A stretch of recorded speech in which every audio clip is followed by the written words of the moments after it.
Ya, kita kedatangan tokoh spesial, beliau Bapak Aziz dari Disnaker Jateng. Ini beliau sangat sibuk sekali nih agendanya. Ini saya sudah inden dari 6 bulan yang lalu, baru dapat hari ini. Ya. Terima kasih Matur Pak Aziz sudah berkenan untuk hadir di Zoom ini. Harapannya nanti mahasiswa mendapatkan pengetahuan, sharing pengetahuan terkait dengan bagaimana ketenaga kerjaan yang ada di Indonesia dan Jateng khususnya.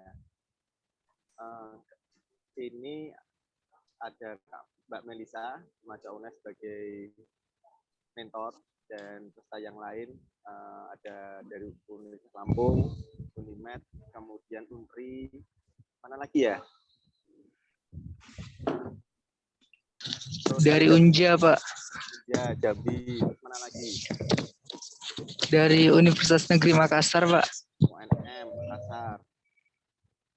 Terus ada Universitas Labuan Batu, dan yang lain-lain ini Pak Aziz. Ini yang baru join, nah 18 sudah lumayan. Oke, Pak Aziz mau share materinya dari laptop atau biar di-share-kan Mbak Melisa, PPT-nya? Mbak Melisa saja. Oke, Mbak Melisa, minta tolong di-share screen. Iya, siap Pak Arif.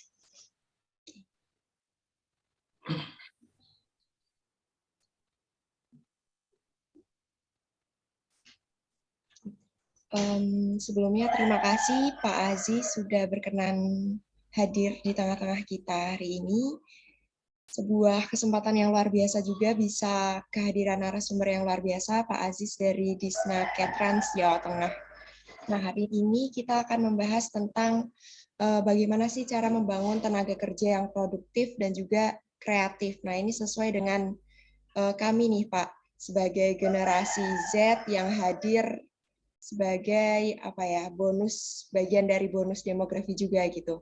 Nah, mungkin nanti dari Pak Aziz akan memaparkan materinya. Saya izin share screen terlebih dahulu.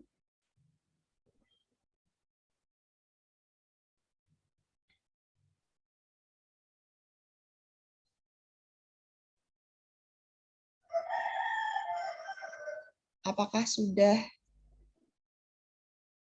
terlihat share screen-nya, teman-teman?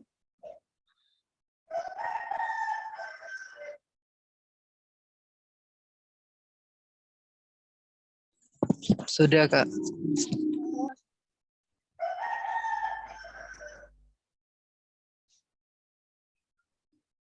Monggo dari Bapak Aziz, kami silakan untuk memaparkan materinya. Oke. Bismillahirrahmanirrahim. Assalamualaikum warahmatullahi wabarakatuh. Waalaikumsalam warahmatullahi wabarakatuh. Pak Arif Widiatmoko, PhD, dosen UNES, dosen teladan ya ini. Ini kan kalau kita bicara produktif, kreatif, inovatif, yang tif, yang lainnya itu tinggal berkaca saja pada Pak Arif gitu. Ya, dosen muda yang kreatif, berprestasi, komunikatif, ya, inovatif juga. Ya. Nah, itu sebenarnya cukup pembelajaran materi itu cukup dari Pak Arif semuanya aja ini. Salam sehat, salam Nusantara, dan salam merdeka untuk kita semua. Selamat kepada adik-adikku yang mengikuti program modul Nusantara Kampus Merdeka. Ini suatu hal yang baru yang diinisiasi oleh Mas Nadiem, Menteri Pendidikan dan Riset dan Teknologi. Sekarang Menteri apa ya? Pendidikan dan apa ya? Nah, ini sesuatu yang baru yang harapannya menjadi program yang mengkayakan ya untuk hasanah keilmuannya, tidak hanya dari sisi ilmu pengetahuannya, tetapi pengalaman bagaimana melihat Nusantara ini, Indonesia ini yang berbineka ini cukup kaya sekali akan budaya, karakter orang-orangnya, karakter budayanya, lingkungannya, dan lain sebagainya. Sehingga harapannya kita semakin mencintai negeri ini di tengah-tengah era digitalisasi, era modern yang tanpa batas ini, sehingga kita tidak meninggalkan budaya karakter yang ada di negeri kita. Nah, ini saya prolog aja. Banyak orang itu mengagumi Indonesia, tetapi kebalikannya banyak orang Indonesia, terutama yang muda-muda, remaja, itu terkagum-kagum dengan budaya luar negeri. K-pop misalnya, itu. Nah, budaya kita siapa sekarang? Kalau ada 10 remaja atau pemuda, pasti 9 orang itu lebih suka nonton K-pop ya, atau drama Korea dibandingkan nonton wayang, nonton ketoprak, dan kesenian yang lainnya. Padahal di luar negeri itu banyak sekali orang yang mengambil kebudayaan kita. Jadi ini menjadi sesuatu yang apa ya, miris juga ke depannya itu kalau kita bicara tahun 2045 Indonesia sebagai negara besar, negara maju yang diprediksi akan menduduki 5 besar setelah Cina. Nanti itu Cina yang terbesar, itu Cina, India, Indonesia, baru Amerika. Kan? Kalau itu betul, dan insya Allah betul, karena ada bonus demografi. Nah, untuk itu adik-adikku sekalian, kita harus melihat kondisi ketenaga kerjaan. Kalau kita bicara orang kuliah, sekolah, itu kan yang utama pasti ingin mencari pekerjaan ujung-ujungnya. Itu. Padahal dari tujuan pendidikan itu sebenarnya pengajaran itu tidak ansih untuk mencari pekerjaan itu. Ada ilmu-ilmu yang dibawa untuk bersosialisasi di masyarakat. Tapi saya kira hampir 95% itu tujuan utamanya aku sekolah, saya belajar, saya mencari ilmu, saya kuliah itu untuk mencari pekerjaan. Nah, ini sesuatu yang harusnya diluruskan. Oke, kita mulai. Kita lihat aja ini karena konteksnya itu Nusantara dan adik-adik itu di kampus Merdekanya UNES, maka kami membawa profil umum ketenagakerjaan Jawa Tengah. Nanti dilihat yang sisi kanan aja. Ini kalau kita melihat prosentase penduduk yang bekerja itu yang formal itu 38%, yang informal itu 62%. Informal itu ada bertani, dagang, jual bakso, dan lain sebagainya. Formal itu kerja di industri, PNS, dosen kayak Pak Arief itu formal itu. Nah, itu jumlahnya lebih kecil, ya, lebih kecil yang formal itu. Nah, cuman kualitas sebenarnya baik sih informal itu lebih besar, tapi nanti harus kita lihat kualitas pekerjaan informalnya itu seperti apa. Sudah menjadi wirausaha atau hanya bekerja di sektor formal seperti pertanian, jualan bakso dan lain sebagainya. Ini bicaranya baru kuantitas, belum bicara kualitas. Terus kita lihat dari prosentase penduduk yang bekerja. Nah, ini yang atas ini penduduk yang bekerja. Kondisi sekarang ini, prosentase penduduk yang bekerja itu ternyata masih banyak yang lulusan SD atau tidak lulus SD. Itu ada 44,11%. Ini gambaran data statistik ini sama dengan nasional, ekuivalen dengan data yang di nasional. SMP 20%, SMA 12%, kejuruan 12%, diploma 2,52, universitas 7,49. Jadi masih banyak saudara-saudara kita yang lulus SD atau tidak lulus SD yang dalam konteks penduduk yang masih dalam kategori bekerja. Lalu kita lihat yang di bawahnya, untuk tingkat pengangguran terbuka, TPT kita, TPT-nya Jawa Tengah, ini dilihat. TPT-nya Jawa Tengah ini yang miris juga kalau kita bicara TPT. Jadi ada perbedaan. Yang bekerja, yang dominan adalah SD, ya, paling banyak. Ya, paling sedikit diploma dan perguruan tinggi. Nah, sekarang kalau kita bicara pengangguran, kondisi di lapangan yang belum mendapatkan pekerjaan, itu yang paling banyak adalah SMK. Ya, padahal kita bicara dulu ada namanya pencanangan, ya, SMA, SMK itu menjadi vokasi. Jadi harapannya lulus dari sekolah kejuruan itu sudah punya keterampilan, langsung masuk ke dunia usaha, dunia kerja. Tetapi kenyataannya sekarang setelah 5 tahun, ya SMA, SMK itu mendominasi, ya SMK-nya terutama yang kita perhatikan, SMK itu mendominasi untuk penganggurnya 12,36%. Perguruan tinggi cukup tinggi 7,04%, diploma 4,91, SMA 6,26. SMA itu yang harapannya melanjutkan ke perguruan tinggi, kenyataannya dia tidak melanjutkan, tetapi dalam konteks mencari kerja ternyata banyak pengangguran. Nah, yang SD ini, penganggur SD itu sedikit. Jadi ini yang harus kita perhatikan, penduduk yang bekerja yang paling banyak adalah SD, penduduk yang nganggur itu yang paling banyak adalah lulusan SMK, sekolah kejuruan. Padahal dulunya itu tujuannya adalah ketika lulus langsung masuk ke dunia kerja. Lanjut, Mbak Melisa. Nah, ini kalau kita lihat TPT yang barusan dirilis oleh BPS, Jawa Tengah ini TPT tertinggi itu Riau. Jadi Riau itu, yang dari Riau ada enggak? Ini Provinsi Kepulauan Riau. Itu TPT-nya, tingkat pengangguran terbukanya itu hampir 10%. Gorontalo paling rendah. Untuk Jawa Tengah sendiri, ini di angka Jawa Tengah itu 5,95%. Nah, 5,95% itu ekuivalen dengan 1.130 orang penganggur, gitu. 1.130 orang penganggur. Nah, kalau di negara maju, penganggur mendekati 1 digit, ya, 10 mendekati 10% kayak di Amerika, wah sudah menimbulkan kegoncangan itu, menimbulkan permasalahan keamanan, ekonomi, sosial, budaya, dan mungkin bisa diimpeach untuk presidennya. Ya, karena penganggur di negara-negara maju adalah penganggurnya itu kategorinya adalah penganggur-penganggur terdidik, diploma ke atas, perguruan tinggi ke atas.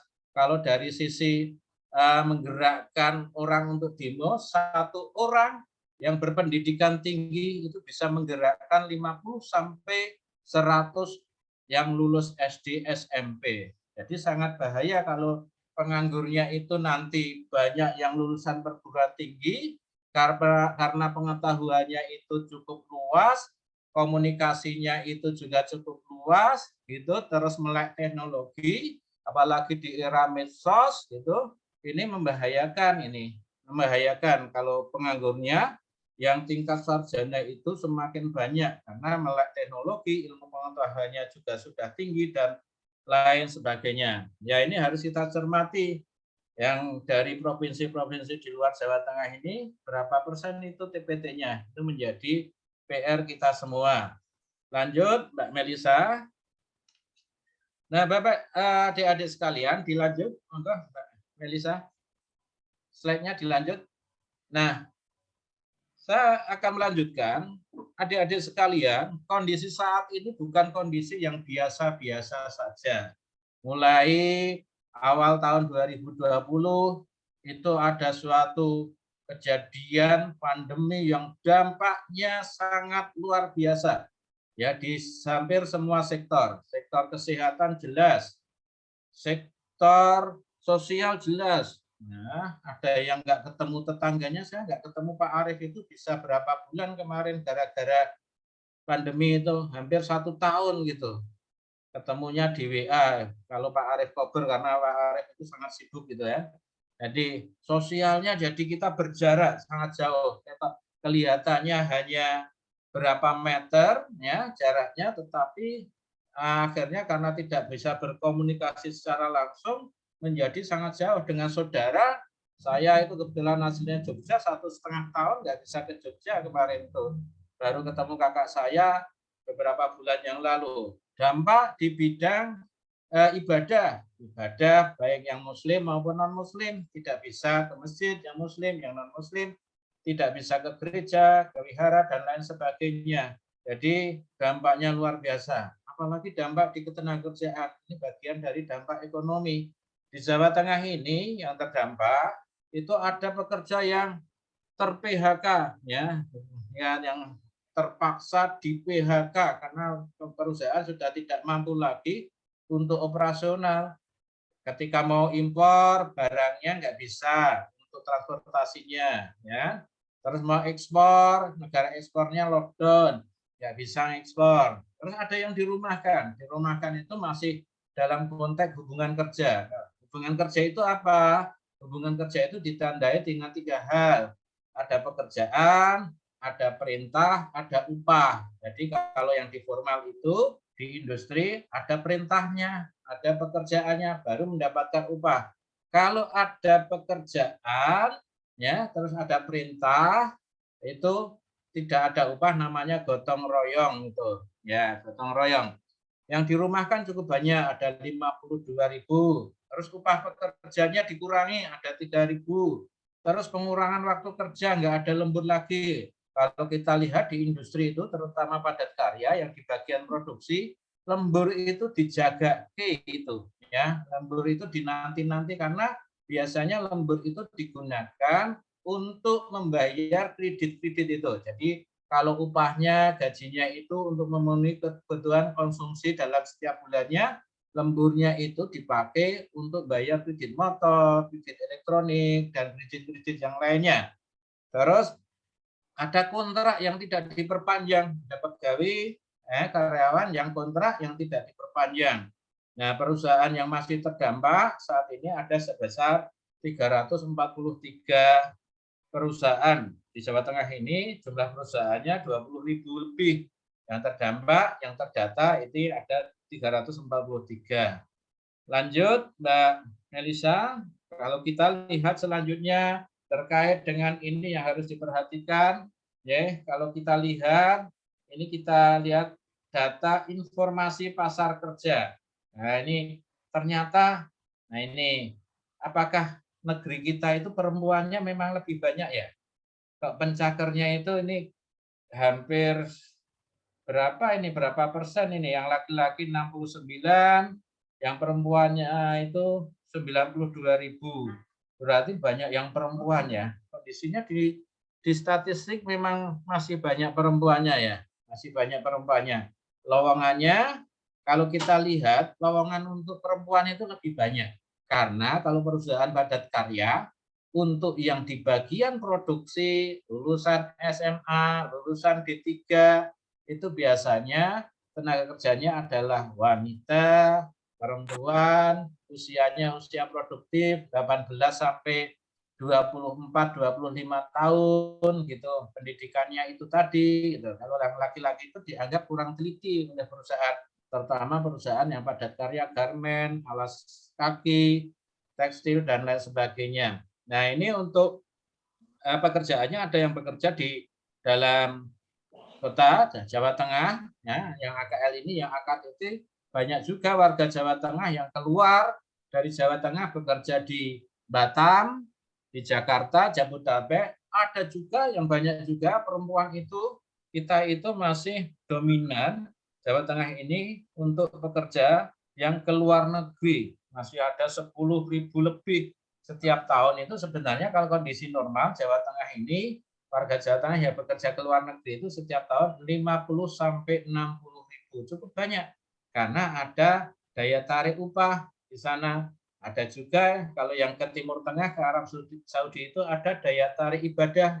Ada yang umroh, nanti ada yang terus-menerus sehingga punya residen di sana, terus bisa ibadah haji. Bisa ibadah haji. Lanjut, Mbak Melisa.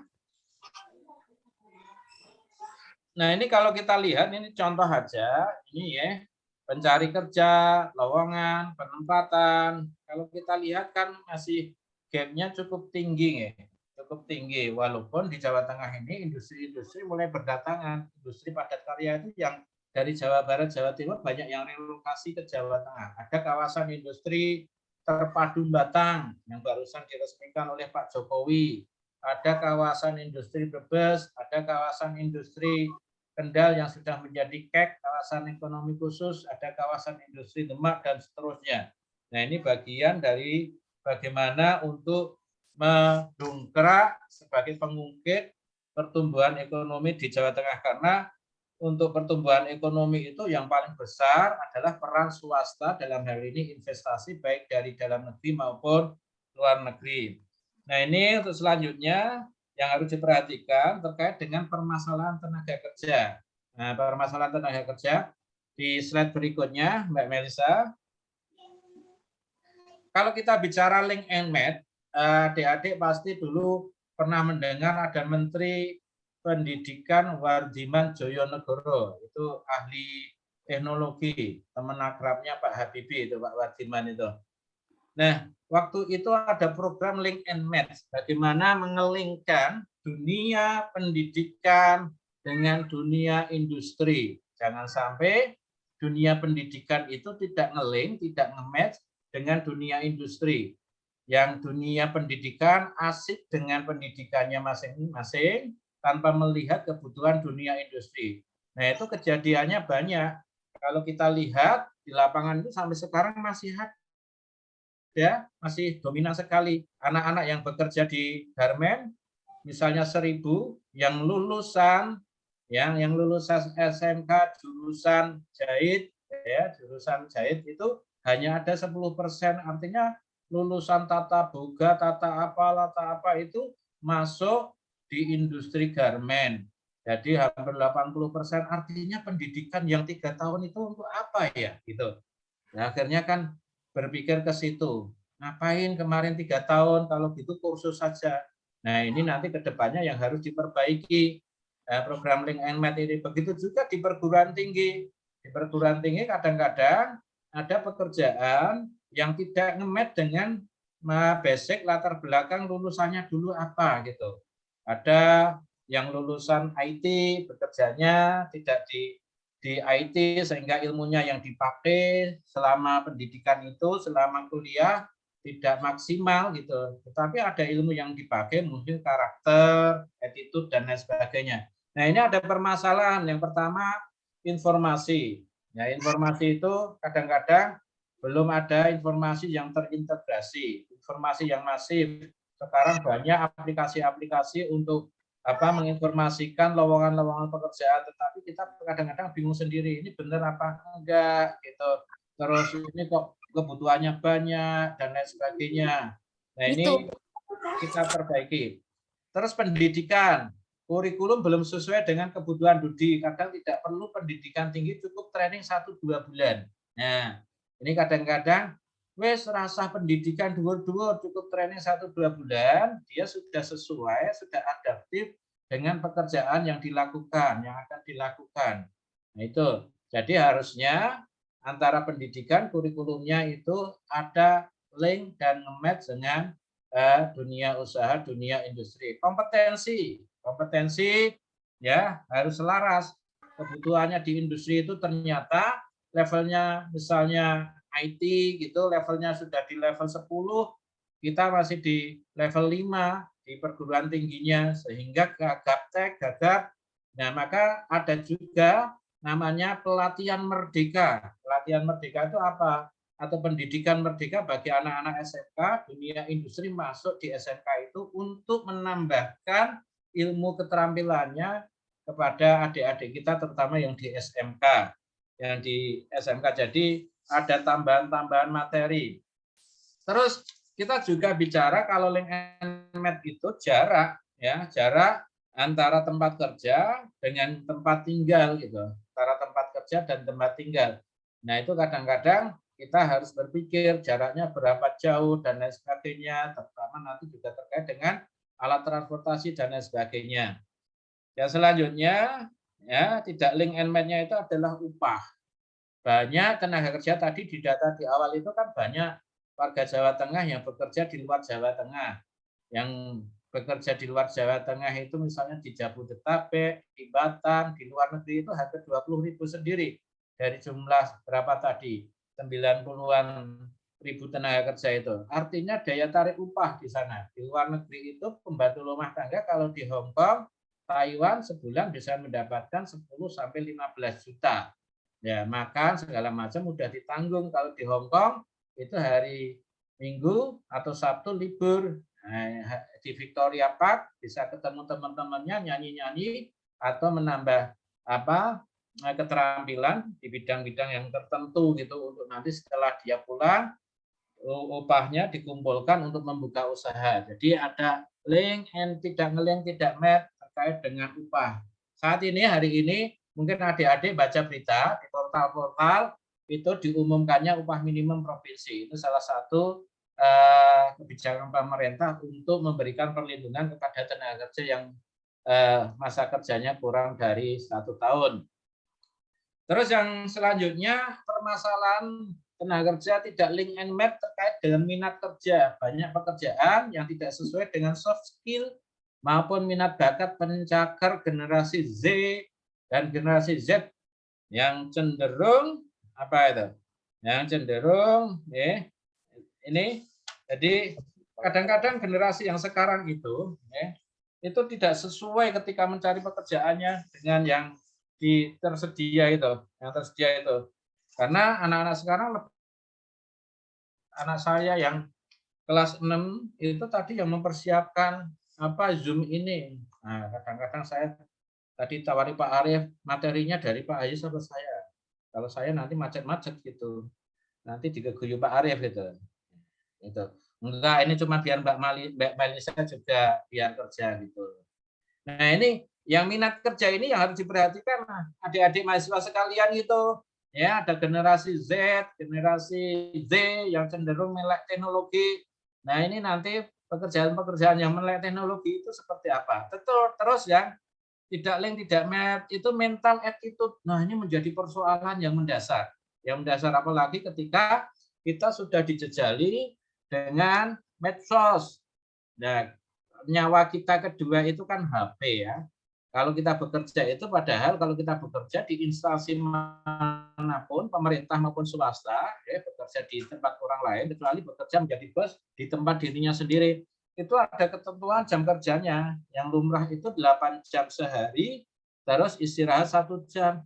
Nah kalau anak-anak kita itu sudah dibombardir setiap hari itu ketergantungan dengan memegang HP, nggak megang HP 1 jam, dia sudah mau pingsan. Kalau dulu kan nggak ketemu pacar setengah hari mau pingsan. Sekarang nggak megang HP 1 jam udah mau pingsan. Nah ini menjadi persoalan sehingga ketika dia bekerja kadang-kadang tidak produktif, tidak konsentrasi dan lain sebagainya. Karena di kepala kita itu sudah pikirannya HP, WA, SMS, lihat medsos yang lain, Facebook, dan Instagram, dan lain sebagainya.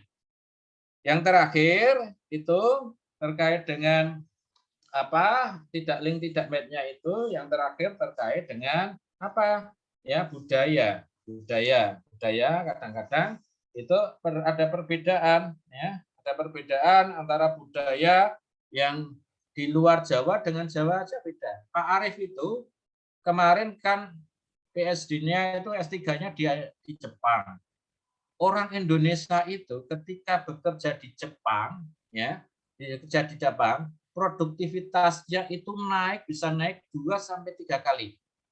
Nah, 2-3 kali. Tetapi ketika pulang ke negeri kita, itu berbalik lagi turun 2-3 kali juga. Nah, itu karena budaya. Sama ketika kita ke Singapura gitu. Singapura itu kalau dari Batam kan hanya nyebrang 1 jam. Ketika di Batam, kita ngelempar bungkus permen, bungkus rokok di jalan, itu cuek aja.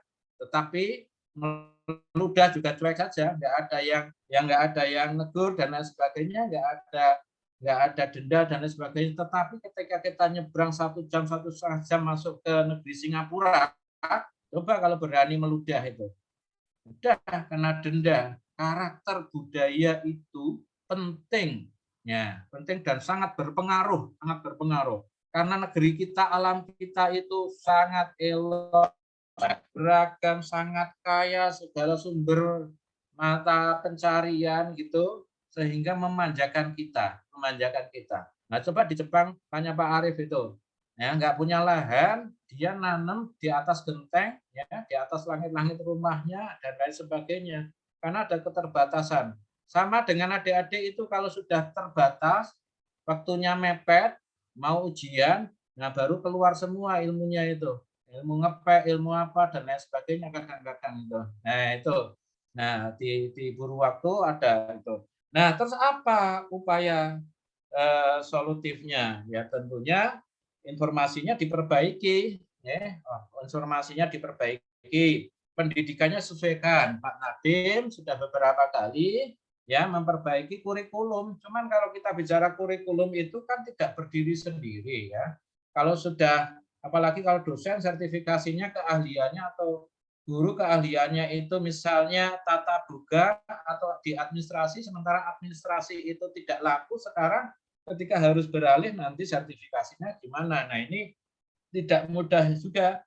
Kebijakan kita perbarui, ternyata ketika sudah diperbarui nanti 5 tahun yang akan datang ternyata sudah berubah lagi. Nah, yang selanjutnya kompetensi. Kompetensi itu ada program skilling. Nah, skilling itu orang yang belum punya skill gitu. Enggak, Dek. Skilling itu orang yang belum punya skill gitu, keahlian, keterampilan, maka dia dilatih atau bersekolah, berpendidikan dan lain sebagainya untuk supaya punya keahlian skill. Terus yang selanjutnya adalah ada juga reskilling ya. Banyak kalau adik-adik lihat dulu ketika bicara di mana jalan gitu, bayar tol itu pakai duit ya, pakai duit. Maka ada iklan sonse kalau yang dulu itu. Sekarang udah nggak ada orang yang jaga tol gitu, yang terima duit. Sekarang jadi reskilling pindah pekerjaannya, jual e-tol gitu, jual e-tol. Banyak yang berubah, yang reskilling ini. Terus juga ada upskilling. Upskilling itu menaikkan keterampilannya. Jadi adaptif terhadap perubahan gitu. Adaptif terhadap perubahan. Banyak sekali di era teknologi ini di revolusi industri 4.0 ini yang harus reskilling gitu. Kalau enggak ya nggak bisa kerja, nggak ngapa-ngapain, berpindah pekerjaan. Terus yang selanjutnya jarak. Tentunya harus disediakan sarana transportasi, dormitori, mes, dan akses yang baik. Di Jawa Tengah ini ada beberapa koridor yang naik bis Trans Jawa Tengah itu untuk pekerja diberikan potongan diskon. Terus ada di lokasi-lokasi kawasan industri itu sudah disediakan dormitori atau mes gitu. Jadi itu untuk mengurangi tidak ngeling tadi. Terus upah ada penyesuaian. Kalau sekarang ada ketentuan setiap perusahaan, semua perusahaan wajib menyusun struktur skala upah. Jadi upahnya itu ada standarisasinya. Nah, masa kerja 1 tahun tentunya beda dengan yang 2 tahun, jabatannya yang di bagian produksi tentunya beda dengan bagian mesin dan lain sebagainya.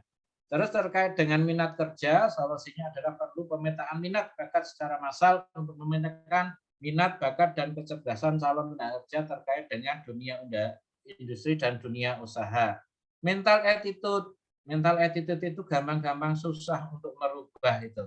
Karakter, mental attitude itu susah, kayak itu terpengaruh budaya juga gitu. Jadi ini tantangan adik-adik, makanya perlu namanya kita selalu bersikap adaptif terhadap perubahan.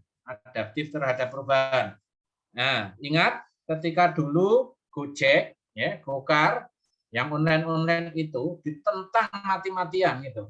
Ya, ditentang mati-matian. Nah, yang menentang itu akhirnya sekarang kan gelo sendiri. Karena apa? Yang namanya perubahan, teknologi itu nggak bisa dilawan.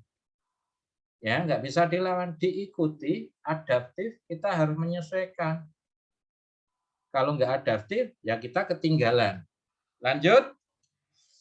Jadi, nah ini konsep triple skilling plus dalam mengatasi skill tenaga kerja. Tadi yang sudah saya sampaikan, termasuk di dalamnya itu ada namanya ini job creation.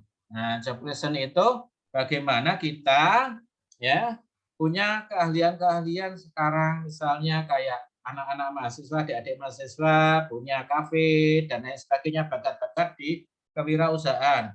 Negara maju itu prosentase wirausahanya itu di atas 10%. Kita itu belum ada, kita itu masih di bawah 5%. Maka belum disebut negara maju. Kalau mau jadi negara maju, tidak mengandalkan pekerjaan di sektor pemerintah, PNS. Kita kan masih banyak banget. Harusnya kita itu jadi bos.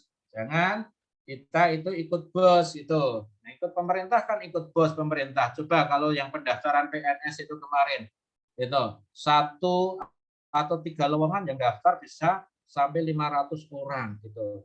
Nah, bagaimana kalau kita berkolaborasi, adik-adik punya kolaborasi dengan teman-teman, karena inti antar provinsi, Jambi punya produk apa unggulannya, Jawa Tengah punya produk apa, buat nanti di marketplace kan gitu. Nah, produk-produk itu dikelola bareng-bareng. Saya ada contoh ya, ada contoh.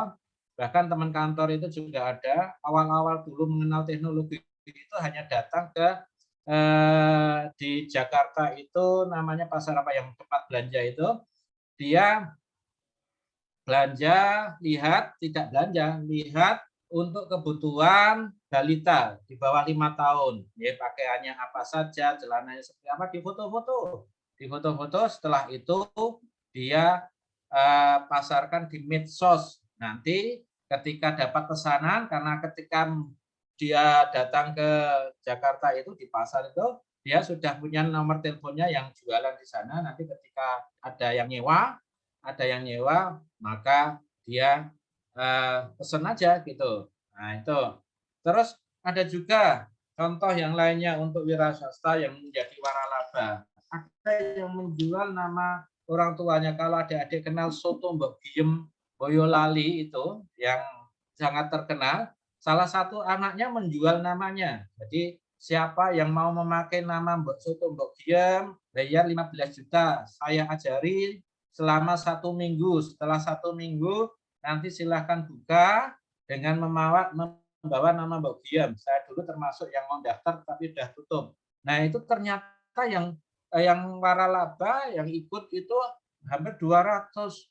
Jadi kalau 200 kalikan 15 juta itu sudah berapa itu 3 miliar menjual namanya yang Mbok Giem itu. Kalau sekarang kita nyebut orang tua Mbok Giem itu malu, tetapi ternyata berkah namanya. Bebek Pak Slamet itu ada di mana-mana juga. Nah, mungkin adik-adik yang bagian jurusannya misalnya boga atau apa, nanti bisa berkolaborasi mendirikan suatu usaha yang bisa diwaralabakan juga, termasuk sekarang ada minuman-minuman dan lain sebagainya itu. Nah, itu harus dari sekarang mulai dipikirkan. Untuk terakhir, adik-adik sekalian, karena ada keterbatasan waktu itu, ya, ada keterbatasan waktu. Slide terakhir, Mbak. Nah, kita kalau mau sukses, insya Allah sukses, bila setidaknya punya prinsip ya kita harus aktif, ya. Aktif itu ya bergerak ke sana kemari, menjalankan fungsi kakinya, fungsi telinganya, fungsi hatinya, fungsi tangannya dan lain sebagainya harus aktif gitu. Ya, yang kedua harus kreatif gitu. Harus ada sesuatu memiliki daya cipta ya, yang mungkin berbeda dengan yang lain. Yang ketiga harus inovatif gitu ya. Kreatif, inovatif, ada barang yang baru gitu. Nah, tentunya komunikatif. Kami kebetulan melakukan pekerjaan membimbing wirausaha-wirausaha baru itu yang paling susah adalah di komunikatif itu. Komunikatif itu bisa kita artikan pasar untuk pemasarannya, ya. Kreatif itu bikin sesuatu barang sudah, inovasinya sudah ada, aktifannya sudah ada, dan sebagainya sudah ada. Ternyata untuk bisa memasarkan barang itu, untuk mempengaruhi orang itu tidak mudah. Kalau adik-adik itu yang di Semarang itu datang ke Mula Warman, Tembalang, itu hampir sekarang ada banyak kafe. Nah, yang masuk ke gang-gang dalam itu, kenapa tetap laris? Ternyata itu dari peran media sosial. Karena untuk promo melalui media sosial itu bahkan biayanya sampai 30 juta. Yang kafe-kafe itu. Coba nongkrong sambil tanya-tanya di situ, ya, itu kok bisa pada tahu, bisa pada datang ke situ. Itu kuncinya ada di mana. Nah, ini adik-adik sekalian, tentunya ya prinsip akik dan doa ini selalu dipegang gitu supaya kita bisa punya terobosan-terobosan ya sambil melihat lingkungan, peluang-peluang dan lain sebagainya. Saya sarankan adik-adik itu tidak mengandalkan bekerja pada orang lain, menjadi bos untuk diri sendiri dan insya Allah akhirnya nanti bos untuk orang lain. Itu akan lebih bermakna ya dan lebih ada kepuasan untuk diri sendiri dan orang lain. Saya kira itu Mbak Melisa yang bisa saya sampaikan karena waktunya sudah sangat terbatas.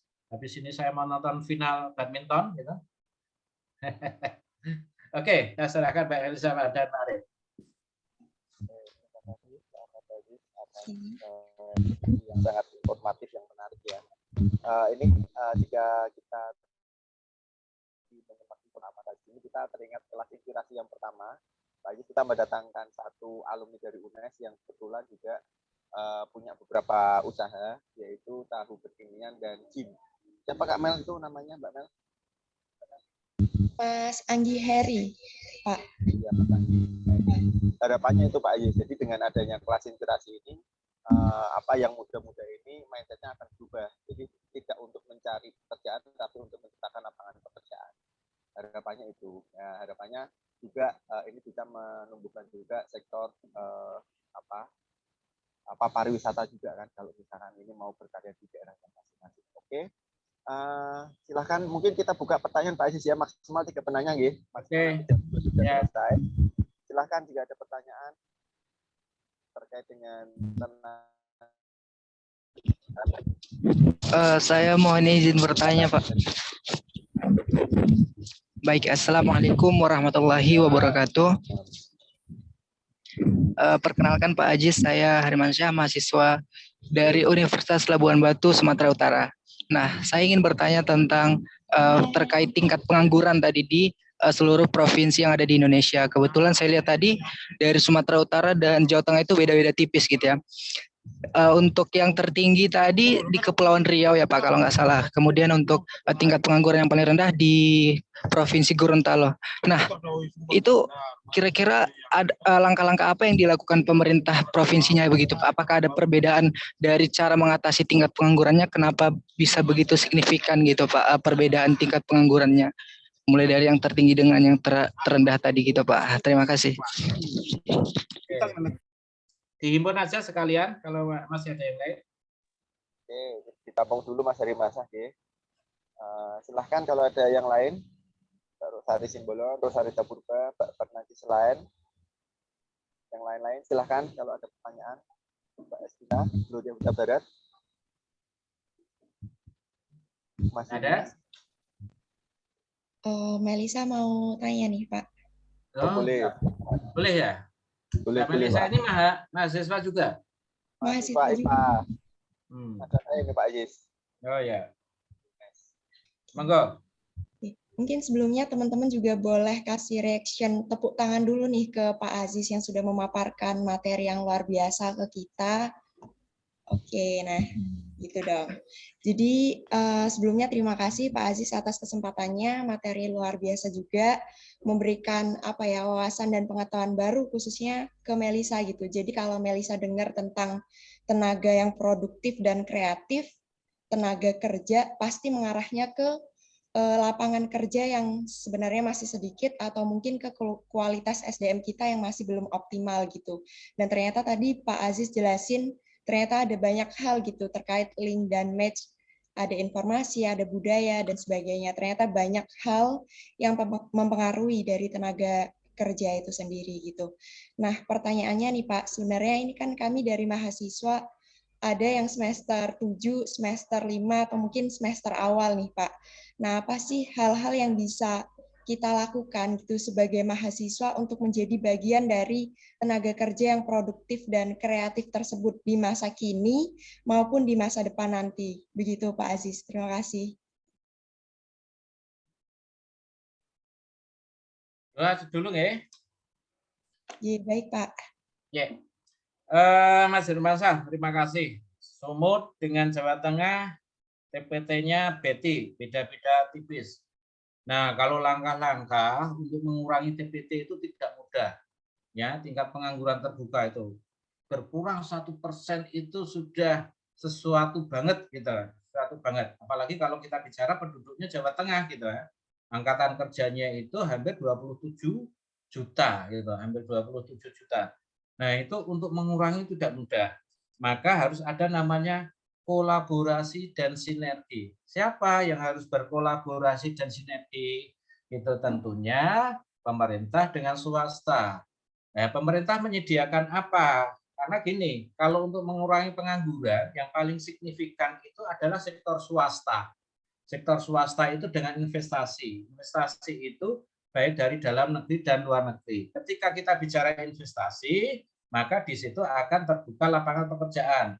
Lapangan pekerjaan yang mana? Untuk lapangan pekerjaan yang menanamkan investasinya dulu. Butuh tenaga kerja.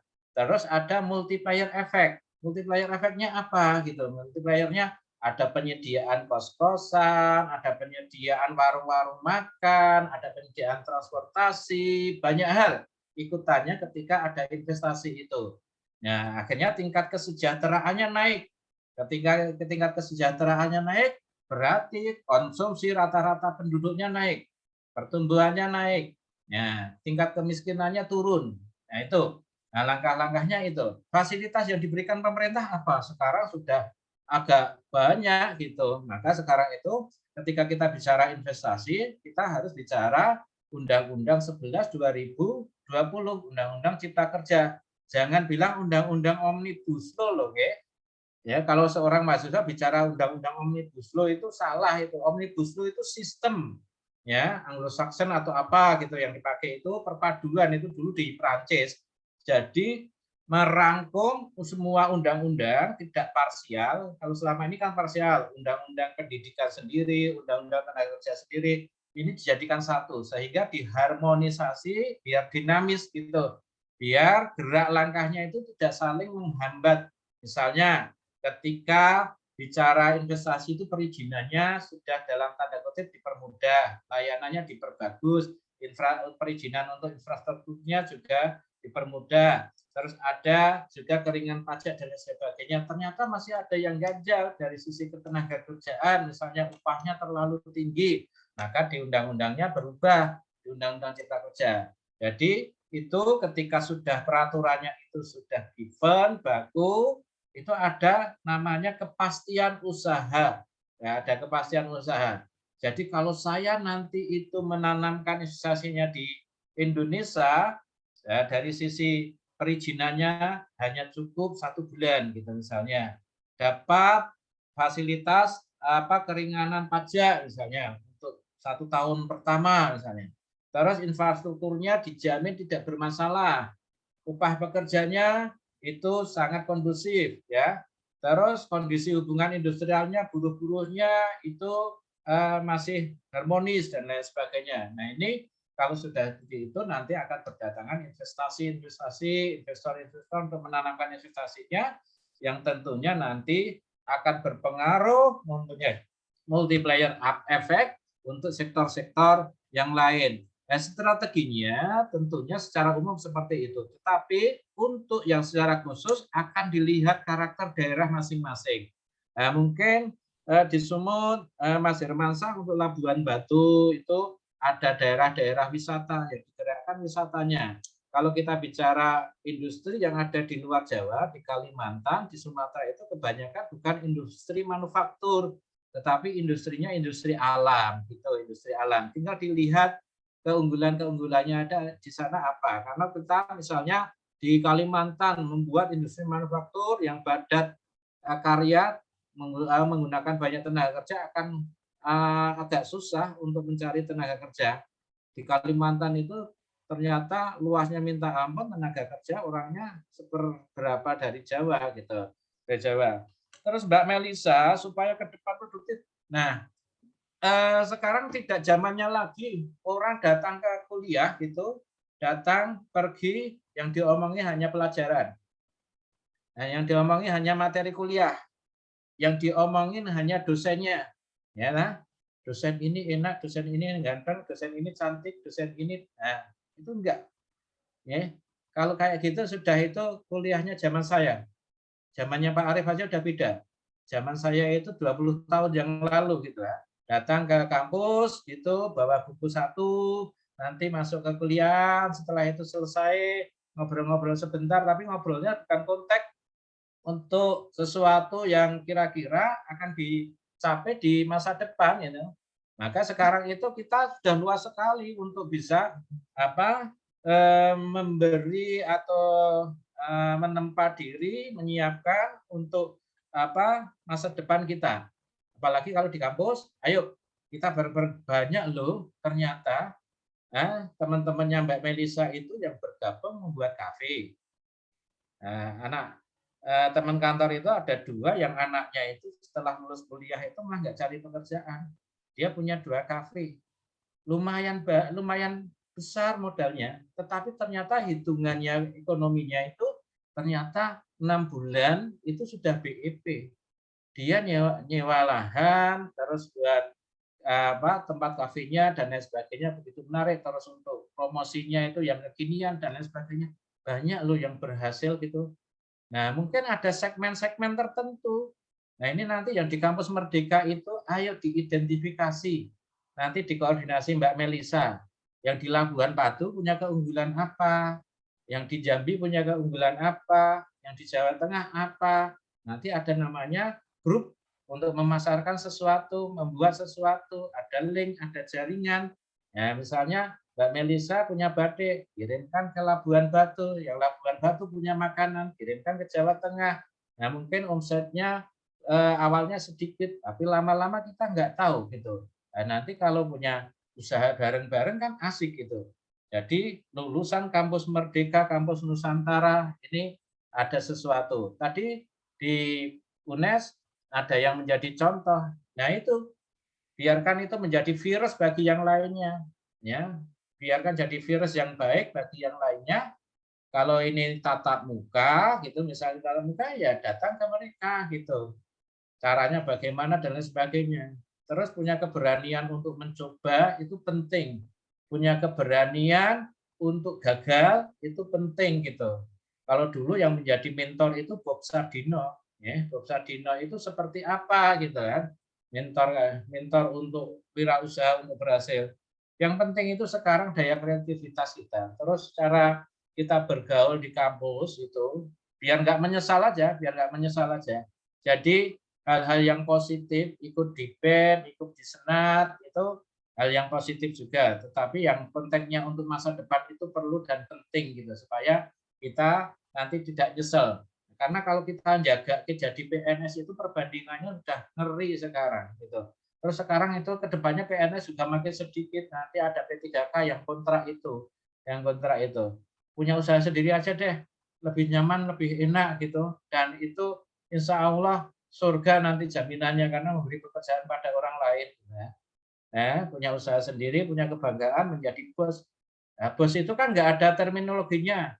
Bos apapun, saya punya karyawan satu kan tetap bos gitu. Apalagi kalau di luar di tukang parkir itu kita parkir aja udah disebut bos kok. Gitu. Padahal kita nggak tahu tukang parkirnya, nggak tahu pekerjaan kita. Nah itu sangat bermakna sekali kalau kita itu menjadi diri sendiri. Yang kedua kita punya usaha sendiri, ya, menjadi bos untuk diri sendiri, dan kalau bisa menjadi bos untuk orang lain gitu. Ya, saya kira itu nanti ini harapannya ada sesuatu yang bisa diperbuat oleh 21 orang ini. Nanti siapa yang mau, nah, mungkin ada yang menginisiasi gitu, dibimbing Pak Arief. Kalau nanti kan sekarang gampang lewat grup-grup medsos kayak gini. Nanti buat sesuatu yang jual beli atau atau produksi dan lain sebagainya. Monggo silahkan aja. Udah banyak contoh, banyak peluang. Cuman kita yang penting itu harus adaptif gitu. Adaptif terhadap lingkungan. Banyak perusahaan yang tidak adaptif terhadap lingkungan gulung tikar, bangkrut, pilot dan lain sebagainya. Yang jadi korban banyak, terutama tenaga kerjanya. Kebetulan saya sudah 20 tahun ngurusi tenaga kerja, ya up and down itu kaitannya dengan industri itu. Ada yang sudah sunset, sudah mau tutup, ya sudah mau terbenam gitu, ada yang memang baru terbit. Nah, cari industri usaha-usaha ke depan yang baru mau terbit atau yang sudah terbit dan nanti akan bersinar terang, dan sinar terangnya itu lama. Ya, kayak matahari di tengah-tengah kepala kita menerangi terus, atau bulan pada tanggal 15 ya malam gitu. Ya, jadi industri yang terang terus itu yang harapannya gimana supaya terang terus? Ya adaptif, kita harus lihat lingkungan dan visioner. Itu Mbak Lisa. Masih ada? Baik, terima kasih Bapak Aziz. Kalau tidak ada saya tutup ya. Terima kasih Pak. Ya, saya tutup dengan satu pantun. Kesepian tanpa kekasih, sekian, terima kasih. Wabillahi taufiq wal hidayah. Assalamualaikum warahmatullahi wabarakatuh. Waalaikumsalam. Pantunnya sebenarnya ada satu lagi, karena ini muda-muda. Dilan merindukan kekasih. Dilan tahu ya, film Dilan itu? Dilan merindukan kekasih. Sekian, terima kasih. Ya dibalas nih Mas dari Mansang pantunnya. Foto Kita bareng live dulu. ya. Sebelum live foto bareng dulu. Ayo on cam dulu. Silahkan. Oke, teman-teman bisa on-cam dulu. Mbak Widya, Mas Junias, Mbak Latiar, Mbak Fernanci. Ayo Mbak Estina, Mbak Widya. Ya, bisa di screenshot, dihitungin Kak Mel.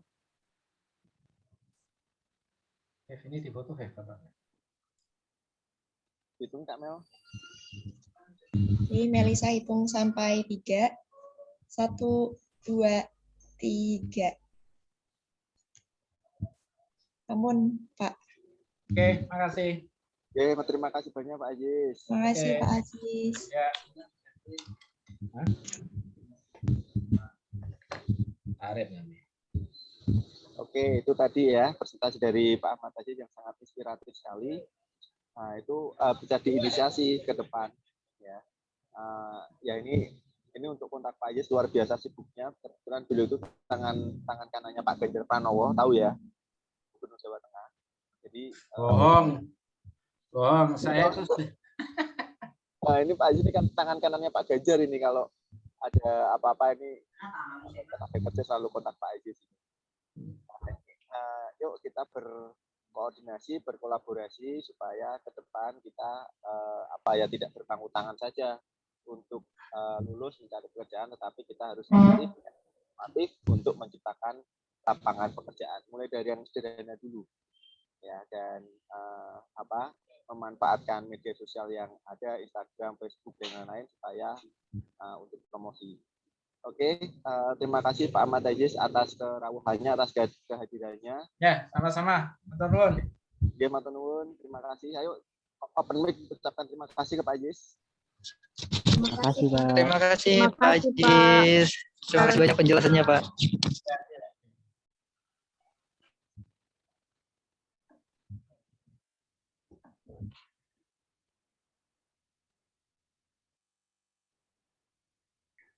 Oke. Kemudian ini agendanya apa Kak Mel? Untuk hari ini inspirasi 3 saja Pak. Jadi nanti seperti biasa teman-teman presensi di Spada dan juga mengisi logbooknya gitu. Oke, jangan lupa isi logbook di Spada ya.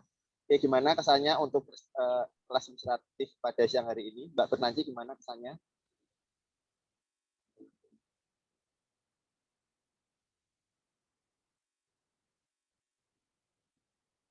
Mbak Fernanci malah oke. Mbak Estina, gimana kesannya? Halo Mbak Estina. Setelah mendengarkan kelas inspirasi dari Pak Ahmad Aziz.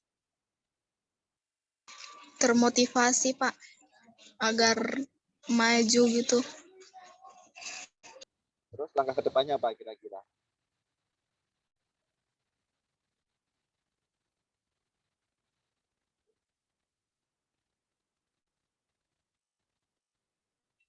Gimana nih Mas Rimansah ini? Mohon izin Pak. Sebelumnya maaf, saya lagi di perjalanan kan Pak. Jadi kalau saya sih gimana ya Pak, bersyukur lah ibaratnya kita sangat menambah wawasan ya terkait apalagi tentang ini Pak, gimana permasalahan lowongan pekerjaan atau tingkat pengangguran gitu. Jadi kalau untuk saya sendiri setelah mendengar penjelasan dari Pak Ajis tadi, jadi gini ya, terbentuk niat semoga suatu saat saya bisa menciptakan lapangan pekerjaan gitu Pak untuk orang lain. Bukan cuma saya yang nyari kerja gitu Pak, tapi saya usahain gimana cara kedepannya biar saya yang bisa menciptakan lapangan pekerjaan gitu Pak.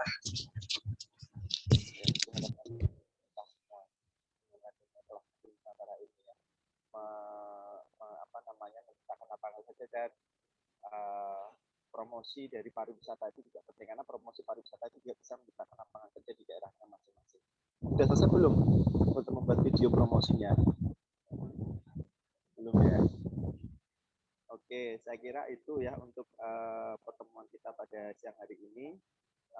Terima kasih, salam sehat dan semangat selalu. Kita tutup dengan bacaan hamdalah bersama-sama.